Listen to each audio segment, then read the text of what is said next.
Kumusta sa lahat? Ako si Dr. Rowena Bautista. Ngayon ay susuriin natin ang paksang paano mapupuksa ang pananakit ng paninigas sa umaga morning erection sa pamamagitan ng paggamit ng 60 araw na lamp therapy.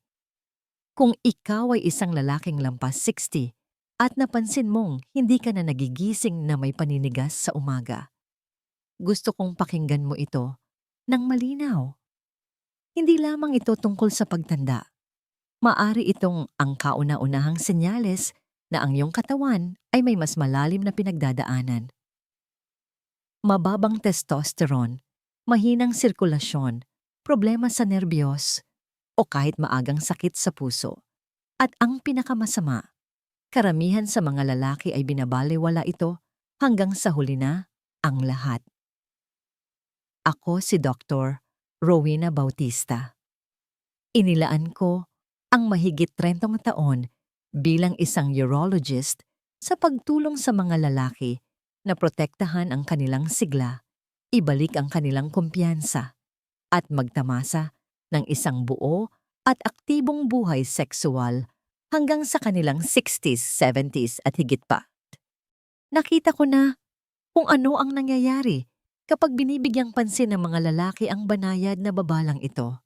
At nakita ko na rin kung ano ang nangyayari kapag hindi nila ito pinapansin. Maaari mong isipin na ang morning wood ay nawawala dahil sa edad. Ngunit iyon ay kalahati lamang ng katotohanan. May mga lalaki sa kanilang 70s na nagigising pa rin na may matigas na paninigas tuwing umaga. Kaya bakit hindi ikaw? Ano ang ginagawa nilang kakaiba? Ano ang nangyayari sa iyong katawan ngayon na nagdudulot ng pagbabagong ito? Ang sagot ay maaring ikagulat mo at higit sa lahat, maaari itong maibalik. Sa video na ito, ipapaliwanag ko sa iyo ang mga tunay na dahilan kung bakit nawawala ang paninigas sa umaga habang tumatanda ka at kung paano ito eksaktong maibabalik ng natural, ligtas, at walang mga tableta. Matututunan mo kung paano kontrolin ang iyong mga hormone, pagbutihin ang daloy ng dugo, suportahan ang iyong mga nerbiyos, at bawiin ang natural na ritmo ng iyong katawan. Ngunit bago natin pag-usapan ang mga solusyon, kailangan kong ipakita sa iyo kung ano talaga ang nangyayari sa loob ng iyong katawan habang natutulog ka. Dahil doon, nagsisimula ang kwentong ito. Bago tayo magsimula, siguraduhing pindutin ang subscribe button at iyon ang notification bell para hindi mo makaligtaan ang mahahalagang payo sa kalusugan na partikular na idinisenyo para sa mga lalaking lampas 60. At kung ang mensaheng ito ay tumatatak sa iyo, i-type ang 1 sa mga komento. Kung hindi, i-type ang 0 at ipaalam sa akin kung paano ako mas makapagsisilbi sa iyo. Sige, magsimula tayo sa pinakamahalagang katotohanan. Ang paninigas sa umaga ay hindi lamang tungkol sa sex. Ito ay isang mahalagang senyales ng iyong pangkalahatang kalusugan. Kapag nagsimula itong maglaho, ito ang maagang sistema ng babala ng iyong katawan na nagsasabing may mali. Hayaan mong ipaliwanag ko kung ano talaga ang ibig sabihin nito at kung bakit ito mahalaga. 1. Ano talaga ang kahulugan ng paninigas sa umaga at bakit ito mahalaga? Noong ako ay isang batang estudyante ng medisina, naalala ko ang isang mas matandang mentor na kinausap ako pagkatapos ng isang lecture tungkol sa kalusugan ng mga lalaki. Sinabi niya, marami kang malalaman tungkol sa kalusugan ng isang lalaki sa pamamagitan ng kung siya ba ay nagigising pa rin na may paninigas. Noong panahong iyon, hindi ko lubos na naunawaan ang ibig niyang sabihin. Ngunit ngayon, pagkatapos ng 3 dekada ng pagtatrabaho sa libu-libong kalalakihan, masasabi ko sa iyo ito. Tama siya. Ang paninigas sa umaga, na madalas nating tawaging morning wood, ay isa sa mga pinakahindi napapansin ngunit pinakamakapangyarihang tagapagpahiwatig ng panloob na kalusugan ng isang lalaki. Hindi lamang ito sumasalamin sa sexual na pagkasabik o mga panaginip. Sa katunayan, nangyayari ito sa panahon ng REM sleep kapag ang utak ay pinakaaktibo at ang katawan ay nakarelax. Ang prosesong yun ay nagsasangkot ng isang komplikadong interaksyon sa pagitan ng iyong utak, iyong mga hormone, iyong mga daluyan ng dugo, at iyong mga nerbiyos. Kaya, kapag palagi kang nagigising na may paninigas, nangangahulugan ito na ang iyong mga sistema ay gumagana ng magkakasama sa paraang nararapat. Sa kabilang banda, kapag ang mga paninigas sa umaga ay nagsimulang maglaho o tuluyang mawala, madalas itong ang unang senyales na may humihina sa kadenang iyon. Maaring ito ay ang iyong mga antas ng testosterone na natural na bumababa habang tumatanda. Maaring ito ay nabawasang daloy ng dugo dahil sa paninigas ng mga ugat o maagang sakit sa vascular, o maaaring ito ay banayad na pinsala sa nerbiyos na minsan ay sanhi ng diabetes o kahit ilang mga gamot. Ngunit narito ang hindi na pagtatanto ng karamihan sa mga lalaki. Ang pagbabagong ito ay karaniwang nangyayari ng paunti-unti. Isang araw, magigising ka at mapapansin mong medyo hindi na ito matigas. Pagkatapos, marahil ay wala na ito. Lumipas ang mga linggo at ito na ang nagiging bago mong normal. At dahil hindi ito masakit, dahil hindi ito nangangailangan ng agarang atensyon, binabaliwala mo ito. Sinasabi sa iyong sarili na ito'y pagtanda lamang. Ngunit hayaan ninyo akong linawin. Hindi lamang ito tungkol sa sex. Ang paninigas sa umaga ay ang natural na health report card ng iyong katawan. At kung wala na ito, hindi lamang ang iyong buhay sexual ang maaaring maapektuhan. Maaring ito ay ang iyong puso, iyong mga hormone, iyong enerhiya.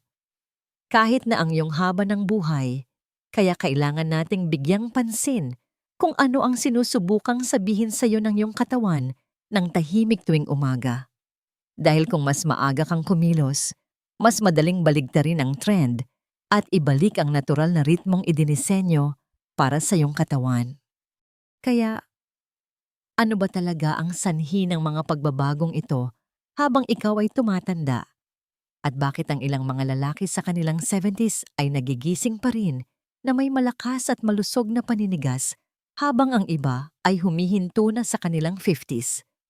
Ang sagot ay nasa 3 pangunahing sistema sa loob ng iyong katawan. At kapag naunawaan mo ang mga ito, magsisimulang maging malinaw ang lahat. Ang 3 pangunahing sanhi ng pagkawala ng morning wood. Pagkatapos ng 60, sa paglipas ng mga taon, hindi mabilang na mga lalaki sa kanilang 60s at 70s ang pumupunta sa aking opisina na may parehong tahimik na tanong. Madalas na itinanong bago lumabas ng pinto. Doc, normal ba na hindi na ako nagigising na matigas? At sa tuwing nakikita ko ang parehong halo ng pag-aalala, kahihiyan, at tahimik na takot sa kanilang mga mata. Ang totoo, walang lalaking gustong mawala ang senyales na yon. Hindi lamang ito tungkol sa paggana. Ito ay tungkol sa pakiramdam na buhay. Hayaan ninyong ibahagi ang sinasabi ko sa bawat isa sa kanila. Ang paninigas sa umaga ay hindi basta-basta nawawala nang walang dahilan. Naglalaho ito dahil isa o higit pa sa mga pangunahing sistema ng katawan hormonal, vascular o neurological ay nagsisimulang magbago. At habang ang mga pagbabagong ito ay karaniwan sa pagtanda, hindi ito nangangahulugang hindi na maibabalik. Ang una at pinakakaraniwang sala rin ay ang pagbaba ng testosterone. Ang iyong mga antas ng testosterone ay pinakamataas sa iyong 20s at unti-unting bumababa bawat taon pagkatapos nito. Pagsapit mo ng 60s, ang iyong mga antas ay maaring bumaba ng 40 hanggang 50%. Ang pagbagsak na yon ay nakakaapekto sa lahat mula sa mood at kalamnan hanggang sa pagtulog at libido. Ngunit isa sa mga pinakamaagang babala, mas kaunti o mas mahinang paninigas sa umaga. Madalas itong ang unang domino na bumabagsak. Ang pangalawang pangunahing sanhi ay ang nabawasang daloy ng dugo. Ang iyong ari ay isang vascular organ. Umaasa ito sa malusog, nababaluktot ng mga ugat at isang malakas na puso upang maghatid ng dugo na kailangan para sa isang matigas na paninigas. Habang tayo ay tumatanda, ang mga ugat ay maaaring manigas at ang plaque ay maaaring dahan-dahang mamuo na ginagawang hindi gaanong episyente ang daloy ng dugo. Maaaring hindi mo ito mapansin sa araw, ngunit sa gabi. Kapag ang mga sistema ng iyong katawan ay pasibong sinusubok, lumalabas ito. Ang pangatlong dahilan ay may kinalaman sa iyong nervous system. Isipin ang mga nerbiyos bilang mga kable sa pagitan ng iyong utak at ng iyong pelvic region. Kung meron kang diabetes, mga issue sa gulugod, o matagal ng pamamaga, ang mga signal na yon ay maaaring maantala o magambala. Maging ang mga gamot para sa depresyon o mataas na presyon ng dugo ay maaaring tahimik na makagambala. Ang tatlong sistemang ito, mga hormone, daloy ng dugo, at paggana ng nerbiyos ay nagtutulungan ng may pagkakatugma upang lumikha ng tila isang simpleng pangyayari sa umaga. Kapag kahit isa sa kanila ay wala sa tono, ang pagkakatugmang iyon ay nasisira. Ngunit dito, nagiging nakapagpapatibay ng loob ang mga bagay sa pamamagitan ng pagtukoy kung aling sistema ang nahihirapan. Maaari nating simulan itong ayusin. At iyan ang nagdadala sa atin sa isa sa pinakamahalagang tanong na kailangan mong itanong sa iyong sarili ngayon. Ano ba talaga ang sinusubukang sabihin ng iyong katawan kapag nawawala ang morning wood? At anong mas malalim na panganib sa kalusugan ang maaaring nagtatago sa ilalim nito? 3. Kung ano ang sinasabi sa iyo ng kawalan ng morning wood tungkol sa iyong kalusugan. Hindi pa katagalan, meron akong pasyente. Tawagin natin siyang James. Siya ay 64, aktibo. Nagtatrabaho pa rin ng part-time at sa pangkalahatan ay masayahin. Ngunit lumapit siya sa akin dahil halos 1 taon na siyang hindi nagigising na may paninigas sa umaga. Hindi siya nakakaramdam ng sakit, ngunit may hindi tama sa pakiramdam niya. Sinabi niya, "Doc, hindi ko alam kung ano ang nangyayari. Parang tumatahimik ang katawan ko at hindi ako sigurado kung dapat ko itong tanggapin." Ang simpleng pag-aalala na yon ay nagbukas ng pinto sa isang bagay na mas malalim.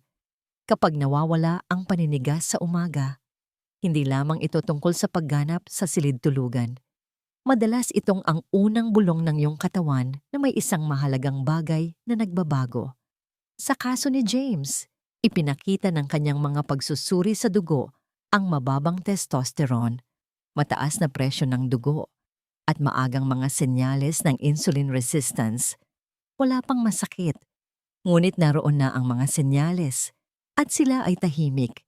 Ang pagkawala ng morning wood ay parang check engine light para sa mga lalaki. Hindi ito nangangahulugan na may sira, ngunit nangangahulugan ito na kailangan mong tingnan sa ilalim ng hood. Ang iyong katawan ay napakatalino at meron itong mga banayad na paraan ng pagbibigay babala. Kapag may mali, nabawasang testosterone, mabagal na daloy ng dugo, unti-unting pagtaas ng asukal sa dugo, paghina ng nerbiyos, madalas itong nagsisimula sa kawalan ng isang simpleng natural na tugon na dati mong ipinagwawalang bahala.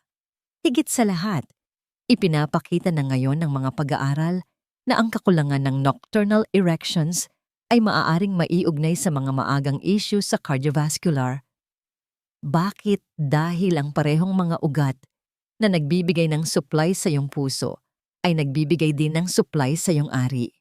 Kung ang dugo ay hindi nakakarating doon habang natutulog, maaaring hindi rin ito nakakarating kung saan ito kailangan sa araw.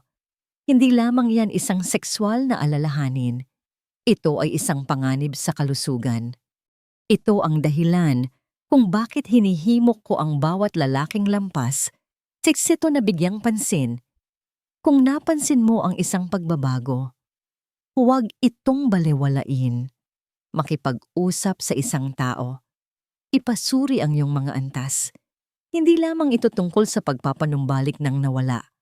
Ito ay tungkol sa pagprotekta sa kung ano ang mahalaga. Dahil ang magandang balita ay kapag maaga mong nahuli ang mga pagbabagong ito. Mayroong landas pasulong at madalas itong nagsisimula sa pagtingin sa iyong pang-araw-araw na gawi. Sa katunayan, maraming mga lalaki ang hindi namamalayan na gumagawa ng maliliit na bagay, araw-araw, na tahimik na kumakalaban sa kanilang sexual na kalusugan. Kaya tingnan natin ng mas malapitan kung ano ang maaaring tahimik na nagnanakaw ng iyong mga paninigas at kung paano ito pigilan. 4. 5 bagay na maaaring ginagawa mo na tahimik na pumapatay sa iyong mga paninigas. Isa sa pinakamahirap na bahagi ng aking trabaho ay ang pagsasabi sa mabubuting lalaki. Mga lalaking may mabuting hangarin na gustong manatiling malusog na ang ilan sa kanilang pang-araw-araw na gawi ay dahan-dahang sumisira sa kanila. Hindi sila mga pabayang lalaki. Hindi nila binabaliwala ang kanilang kalusugan. Ngunit nakasanayan na nila ang mga gawain sa paglipas ng mga taon na nang hindi nila namamalayan ay tahimik na umuubos ng kanilang sigla at nagnanakaw sa kanila ng natural na paninigas na dati nilang ginigisingan tuwing umaga. Halimbawa, ang alcohol. Marami sa aking mga pasyente ang nagsasabi sa akin na nasisiyahan sila sa isang baso ng alak o isang nightcap bago matulog. Nakakatulong ito sa kanila na mag-relax. At sa katamtaman, iyon ay karaniwang okay. Ngunit madalas, ang isang baso ay nagiging 2 o 3. At sa paglipas ng panahon, sinisimulang pamanhidin ng alkohol ang mga mismong landas ng nerbiyos at daluyan ng dugo na sumusuporta sa malusog na paninigas. Ang katawan ay humihinto sa pagtugon. Ang pagtulog ay nagagambala. Bumaba ang testosterone. Ito ay isang mabagal na paglaho, ngunit isang tunay. Pagkatapos ay ang pagtulog mismo. Maaari mong isipin na sapat ang iyong natutulog. Ngunit kung ikaw ay palingalinga o hindi umaabot sa malalim na REM sleep, hindi nagre-reset ang iyong katawan sa paraang nararapat. Doon nangyayari ang karamihan sa mga nocturnal erections. At kung ang REM sleep ay napuputol dahil sa stress, sa screen time, sa hindi ginagamot na sleep apnea, ang iyong mga paninigas ay walang pagkakataong mangyari. Ang dieta ay isa pang nakatagong magnanakaw. Ang isang dieta na mataas sa asukal at processed food ay maaaring hindi agad ipakita ang mga epekto nito, ngunit sa paglipas ng mga buwan at taon, pinapataas nito ang insulin, nagpapa-inflame ng mga ugat, at nagpapababa ng testosterone. Ang iyong katawan ay humihinto sa paggana, tulad ng dati, at hindi mo lubos maipaliwanag kung bakit. Maging ang isang bagay na kasing simple ng sobrang pag-upo ay may papel. Ang daloy ng dugo ay nakasalalay sa paggalaw. Kung ginugugol mo ang karamihan ng iyong araw na laging nakaupo, bumabagal ang sirkulasyon sa pelvic region at nagiging hindi sapat ang paghahatid ng oxygen sa mga tissue na nangangailangan nito. At sa wakas, ang talamak na stress, lalo na ang uri na tahimik mong dinadala, ay nagpapataas ng cortisol, pumipigil sa testosterone, at nag-uugnay sa iyong isip mula sa iyong katawan. Para bang nakakalimutan ng iyong sistema kung paano gumana kapag hindi natatapos ang banta. Ang mga gawin na ito ay maaaring tila maliit. Kung hiwa-hiwalay, ngunit magkakasama, lumilikha sila ng isang kapaligiran kung saan nahihirapang mabuhay ang mga paninigas. Ang magandang balita ay kapag alam mo na kung ano ang kumakalaban sa'yo, maaari mong simulan na baguhin ang balanse at iyan ang nagdadala sa atin sa susunod na hakbang. Paano muling itayo ang natural na kakayahan ng iyong katawan na gumana sa pamamagitan ng pagsunod sa isang napatunayang 4 na yugto na plano ng pagbawi? Ating suriin ito. Ang 4 na yugto na plano ng pagbawi upang ibalik ang paninigas sa umaga ng natural. Sa tuwing tinitingnan ako ng isang lalaki sa mata at sinasabing, gusto ko lang maramdaman ulit ang sarili ko. Alam ko kung ano talaga ang ibig niyang sabihin. Hindi siya naghahabol ng vanity o sinusubukang magpabilib sa sinuman. Gusto niya lang bawiin ang isang bagay na dating automatiko. Walang hirap ang paggising na may tahimik na kumpiyansa na ang kanyang katawan ay gumagana pa rin sa paraang nararapat. At ang totoo, ang pakiramdam na yon ay maaaring maibalik. Nakita ko itong nangyari daan-daang beses sa pamamagitan ng isang paraan na tinatawag kong the 4-phase recovery plan. Ang unang yugto ay tungkol sa kamalayan awareness. Hindi mo maaayos ang hindi mo sinusubaybayan. Hinihiling ko sa bawat pasyente na maglaan ng 1 linggo sa pag-journal, hindi lamang kung meron silang paninigas sa umaga, kundi kung paano sila natulog, gaano sila ka-stress, ano ang kanilang kinain, at paano sila gumalaw. Nagpapatakbo rin kami ng mga pagsusuri sa dugo upang suriin ang mga antas ng testosterone, asukal sa dugo, cholesterol, mga marker ng pamamaga, at marami pa. Ang yugtong ito ay tumutulong na ikonekta ang mga tuldok at nagbibigay sa amin ng isang malinaw na panimulang punto. Ang pangalawang yugto ay tungkol sa suporta sa hormonal. Hindi lahat ay nangangailangan ng testosterone therapy. Ngunit lahat ay nakikinabang sa natural na pag-optimize ng hormone. Nangangahulugan iyon ng malalim at walang patid na pagtulog. Resistance training 2 hanggang 3 beses sa 1 linggo. Sikat ng araw sa umaga. At mga sustansya tulad ng zinc, vitamina D, at magnesium. Lahat ay mahalaga para sa produksyon ng testosterone. Para sa ilang mga lalaki, ang mga adaptogen tulad ng tongkat ali o ashwagandha ay nag-aalok ng kapansin-pansin na tulong. Ang pangatlong yugto ay nakatuon sa sirkulasyon. Hinihikayat ko ang simple ngunit pare-parehong mga gawi tulad ng mabilis na paglalakad araw-araw, pagkain ng mga pagkaing mayaman sa nitric oxide tulad ng beets at madahong gulay, at pagbabawas ng visceral fat sa pamamagitan ng maliliit na napapanatiling pagbabago.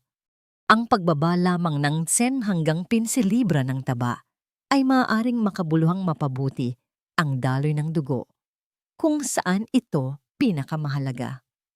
At sa wakas, ang ika-4 na yugto ay nagtatarget sa pagiging sensitibo ng nerbiyos at paggana ng pelvic. Ang mga Kegel exercise para sa mga lalaki ay napaka-epektibo, ngunit madalas na hindi napapansin. Ang mobility work, kalusugan ng likod, at mas kaunting pag-upo sa buong araw ay lahat ay nakakatulong sa pagpapanumbalik ng paggana ng nerbiyos at muling pagkonekta ng utak sa katawan. Ang bawat yugto ay nagpapatong sa huli, at ang pag-unlad ay hindi palaging nangyayari ng magdamag, ngunit ito ay nangyayari. Nakakita na ako ng mga lalaki na mula sa 0 na paninigas sa umaga ay nagigising na matigas 3 o 4 na beses sa 1 linggo sa mas mababa sa 90 araw. Kaya ngayon ang tanong ay, kung ganito kalaki ang posibleng pag-unlad sa pamamagitan lamang ng pagbabago sa pamumuhay, ano ang nagbubukod sa mga lalaki sa kanilang 70s na nagigising na parang 30 pa rin sila? Ang sagot ay maaaring ikagulat mo at wala itong kinalaman sa swerte o genetics. Pag-usapan natin yan sa susunod. 6. Bakit may mga lalaki pa ring nagigising na may morning wood sa edad na 70 at paano mo rin ito magagawa?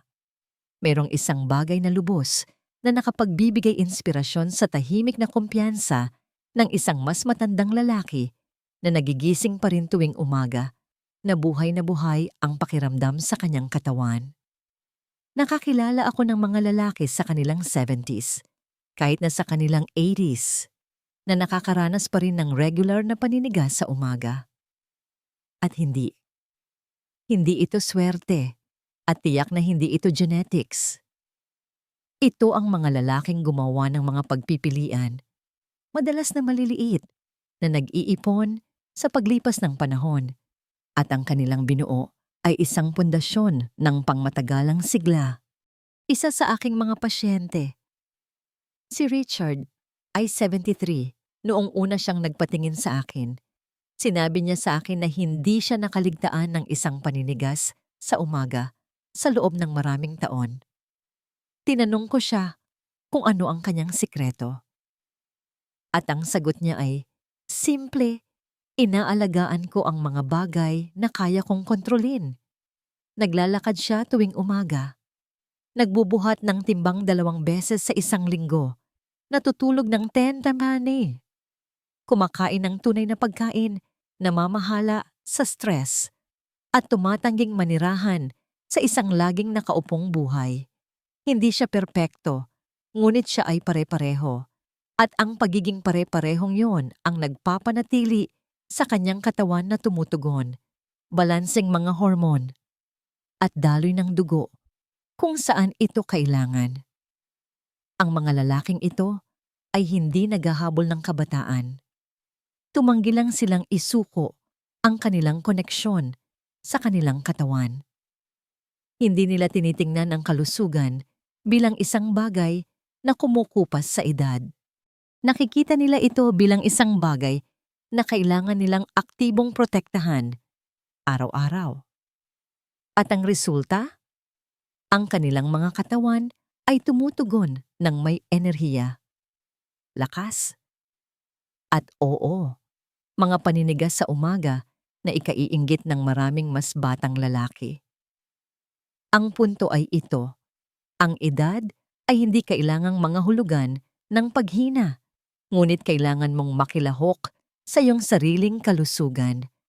Ang mga lalaking nagigising pa ring matigas sa kanilang 70s ay ang mga kumikilos ng may layunin, kumakain ng may kamalayan, nagpapahinga ng may intensyon, at nananatiling mausisa tungkol sa kung ano ang sinasabi sa kanila ng kanilang mga katawan. Kaya, kung sakaling naisip mo kung huli na ba para sa'yo na ibalik ang pakiramdam na yon, gusto kong malaman mo na hindi pa. Nakita ko itong nangyari ng napakaraming beses upang maniwala sa iba. Ngunit may isang huling piraso ng palaisipan na hindi pa natin napag-uusapan. Dahil habang ang mga paninigas sa umaga ay maaaring maibalik, ang mas malalim na tanong ay, ano ba talaga ang ibig sabihin ng pagkawala nito para sa iyong pangmatagalang kalusugan? At maaaring ang pagkawala nito ay ang unang babala ng iyong katawan sa isang bagay na mas seryoso. Pag-usapan natin yan ngayon. 7. Pangwakas na kaisipan. Sa paglipas ng mga taon, natutunan ko na ang talagang gusto ng karamihan sa mga lalaki ay hindi lamang isang mas malakas na paninigas. Ito ay ang katiyakan na gumagana pa rin ang kanilang katawan, na mayroon pa rin silang kislap na dati nilang ipinagwawalang bahala. Ang morning wood ay hindi lamang isang pisikal na kaganapan. Ito ay isang simbolo, isang tahimik, makapangyarihang senyales na malakas ang iyong puso, balanse ang iyong mga hormon, matalas ang iyong mga nerbiyos, at ang iyong sistema ay gumagana pa rin ng sabay-sabay. Ang pagkawala nito ay hindi nangangahulugang nabigo ka. Nangangahulugan lamang ito na ang iyong katawan ay humihingi ng suporta, ng atensyon, ng pagbabago. At ang magandang balita ay hindi pa huli ang lahat. Nakita ko na ang mga lalaki sa kanilang 60s, 70s kahit 80s na binabawi ang inakala nilang nawala na. Hindi sa pamamagitan ng mahika, hindi sa pamamagitan ng mga tableta, kundi sa pamamagitan ng pagiging pare-pareho, kamalayan, at kahandaang kumilos. Kaya, kung napansin mong nawawala ang iyong paninigas sa umaga, huwag itong baliwalain. Huwag itong isantabi bilang pagtanda lamang. Tingnan ito kung ano ito ang bulong ng iyong katawan bago ang sigaw. Gamitin ito bilang isang pagkakataon upang muling kumonekta sa iyong sarili at kontrolin muli ang iyong kalusugan. Dahil hindi ito tungkol sa vanity, ito ay tungkol sa sigla. At ikaw, kaibigan ko, ay sulit na ipaglaban.